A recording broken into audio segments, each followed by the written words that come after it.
Iran पर ban दिखावा है?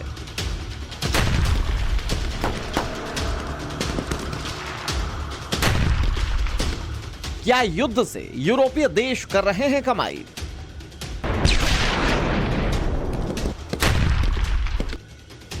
यूक्रेन युद्ध से चमक रहा है हथियारों का बाजार।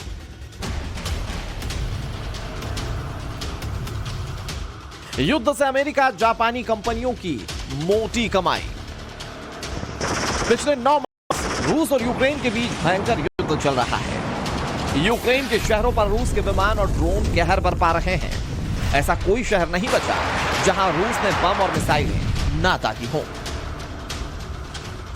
आजकल यूक्रेन के जिस शहर पर नजर जाए वो बम और मिसाइल हमलों के बाद खंडहर ही नजर आएंगे। लेकिन इस महायुद्ध के बीच एक बड़ा खुलासा हुआ है कि यूक्रेन पर जिस ड्रोन से रूस कहर बरपा रहा है वो भले ही ईरान में बना हो, लेकिन इसे बनाने में इजराइल, अमेरिका और जापान की कंपनियों का बड़ा हाथ है।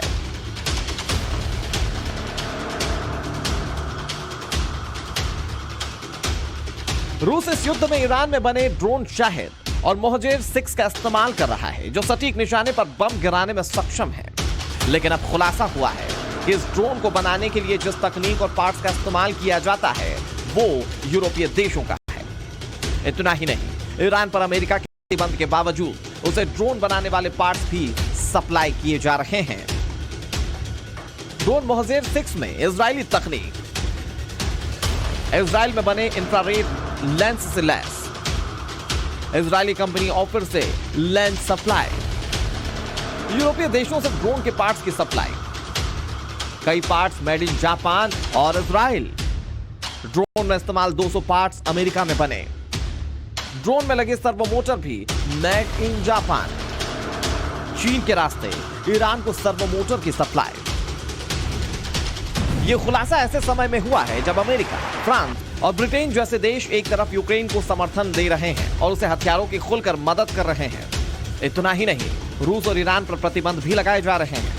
लेकिन दूसरी तरफ इन्हीं देशों की कंपनियां हथियारों की तकनीक सीधे ईरान तक पहुंचा रही हैं और ईरान में बने घातक ड्रोन रूस तक पहुंच रहे हैं। पिछले कुछ महीनों से अपने सैनिक नुकसान को कम होने के लिए रूस इन्हीं ड्रोन के सहारे यूक्रेन पर घातक हमले कर रहा है।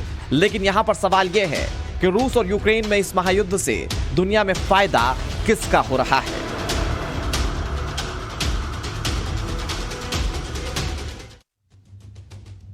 तो आपने इस पूरी रिपोर्ट में यह जरूर समझ लिया होगा कि कैसे यूक्रेन का साथ कुछ देश बहुत खुल कर दे रहे हैं, लेकिन वो सूडो तरीके से कैसे यूक्रेन को इस युद्ध में पछाड़ने की तैयारी भी कर रहे हैं, वो हमने आपको रिपोर्ट में समझाया। इसको और बेहतर तरीके से समझाने के लिए हमारे साथ कई मेहमान जुड़ गए। हमारे साथ colonel retired RS N Singh जुड़ चुके हैं, जो कि डिफेंस एक्सपर्ट हैं। कर्नल रिटायर्ड एस डिनी हमारे साथ जुड़ चुके हैं, जो कि डिफेंस एक्सपर्ट है। सर, आप दोनों का बहुत बहुत स्वागत है टाइम्स नाउ नवभारत का। सर, सबसे पहला सवाल मैं एस डिनी साहब आप ही से समझता हूं, क्योंकि एक तरफ तो यूक्रेन के साथ युद्ध में अमेरिका, जापान, इजराइल सरीके देश खड़े हैं, लेकिन इन देशों की कंपनियां ईरान को वो पार्ट सप्लाई कर रही जिससे कि वो ड्रोन बना सकें, और वो ड्रोन रूस इस्तेमाल कर रहा है यूक्रेन के खिलाफ। ये स्ट्रेटेजी, ये पूरी नीति को आप कैसे समझ पा रहे हैं? रशिया और यूक्रेन, हम जैसे समझते हैं ये रशिया और यूक्रेन के बीच में जरूर हो रहा, लेकिन ये इसका पीछे जो है हमें पता है कि यूएस और बाकी जो नेटो कंट्रीज उनका क्लियर कट उसमें इंटरेस्ट है। और मैं हमेशा ये बोलता रहा हूँ, जब यूएस चाहेंगे तो ये युद्ध समाप्त हो सकता है, क्योंकि ये नहीं है कि व्लादिमीर पुतिन अगर चाहें तो आज युद्ध बंद होगा, नहीं होगा, क्योंकि जेलेंस्की नहीं मानेगा। अगर जेलेंस्की मानेगा तब भी नहीं होगा, क्योंकि फिर व्लादिमीर, दोनों को अगर युद्ध को रोकने के लिए या युद्ध को समाप्त करने के लिए यूएस और नाटो कंट्रीज ही चाहिए होंगे। और वो क्यों नहीं रोकना चाहते? क्योंकि उनका नेशनल इंटरेस्ट अभी इस युद्ध को लगातार आगे बढ़ा रखने के लिए, जैसे आपने बताया, वेपन्स, ये जो ट्रांसफर है वो एक ही चीज है, इसके अलावा एनर्जी है, इसके अलावा बाकी जियोपॉलिटिकल सिनेरियोस है। इन सभी को देखते हुए ये क्लियर है कि ये जो लड़ाई है लड़ यूक्रेन और रशिया रही है, लेकिन इसमें जीत यूएस और बाकी उनके जो अलायंस है उसमें, चाहे इकोनॉमिक तरीके से उनको फायदा हो या चाहे वो जियोपॉलिटिकल के तरीके फायदा हो, वो सब उनको हो रहा है। तो इसमें क्लियर है कि there are multiple interest in this war. अकेला एक सिर्फ आर्म्स रेस ही नहीं है, आर्म्स ट्रांसफर ही नहीं है, मल्टीपल इंटरेस्ट है इस युद्ध में, और जिसकी वजह से आज हमें ये भी समझ में नहीं आ रहा कि ये कैसे रुक सकता है। सर, लेकिन यूक्रेन के हिमायती बनने वाले ये देश दरअसल यही बताने की कोशिश करते हैं कि देखिए हम युद्ध में आपके साथ कैसे खड़े हैं, और वो हथियार मुहैया करवाते हैं यूक्रेन को कि आप लड़ लीजिए। फिर एट द सेम टाइम वो रूस को भी इनडायरेक्ट तरीके से हथियार मुहैया करवा रहे हैं। मैं RSN सिंह साहब आपसे समझने की कोशिश करता हूं कि क्या ये जो देश है ये प्लान्ड तरीके से इस पूरे युद्ध में यूक्रेन को समर्थन दे रहे हैं कि युद्ध चलता रहे, इधर से वो रशिया से भी पैसे लेते रहे, यानी कि ईरान से भी पैसे लेते रहे, और दूसरी तरफ यूक्रेन को मदद देते हुए उसको अपना ऋणी बनाते ही जा रहे हैं लगातार। तो ये क्या सब कुछ प्लान्ड तरीके से हो रहा है?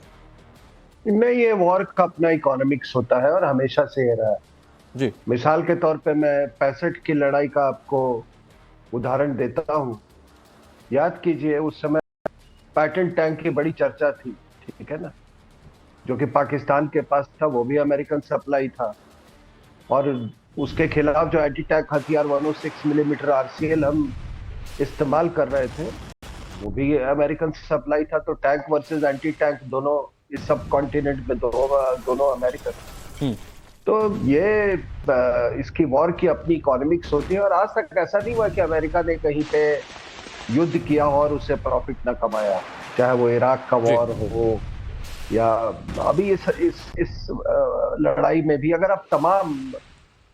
आप जितने वेपन मैन्युफैक्चरर्स हैं, जैसे लॉकहीड मार्टिन हो गया या रेडियन हो गया और बाकी जितने भी हैं, आप इनका वो भी देख लो, सबके शेयर किसी के 20% 13% ऐसा, मतलब इनके शेयर्स में उछाल आया है। उसी तरह से जितनी ऑयल कंपनीज है, ठीक है ना, शेल हुआ, ब्रिटिश पेट्रोलियम हुआ, तमाम इनके आप देख लो, इनके सारों के शेयर्स ऊपर हो गए। तो ये जो प्रॉफिटरिंग इन वॉर जो होता है, ये लड़ाई भी इसीलिए चल रही है। ये इतना ये तो बताने का देखने का एक मामला है कि इसको यूक्रेन को नाटो में आना चाहता है, उसको नहीं आने देना चाहता है। पूरी इसके पीछे ऑयल की इकोनॉमिक्स है, ठीक है। तो ये इसमें कोई आश्चर्य की बात नहीं है, इसमें सभी लोग इसमें पैसा बनाएंगे। वो एक कहावत है सर कि somebody's loss is somebody's gain। मुझे लगता है कि इस युद्ध में कुछ देश वही तलाशने की कोशिश करें। आप दोनों हमारे साथ बने रहिए, इसके तमाम कॉन्सिक्वेंसेस, इसके पीछे की स्ट्रेटेजीज हम अपने दर्शकों को समझाते रहेंगे। यहां वक्त एक बहुत छोटे से ब्रेक का है, ब्रेक के उस पार भी टाइम्स ऑफ नवभारत पर बड़ी कवरेज जारी है।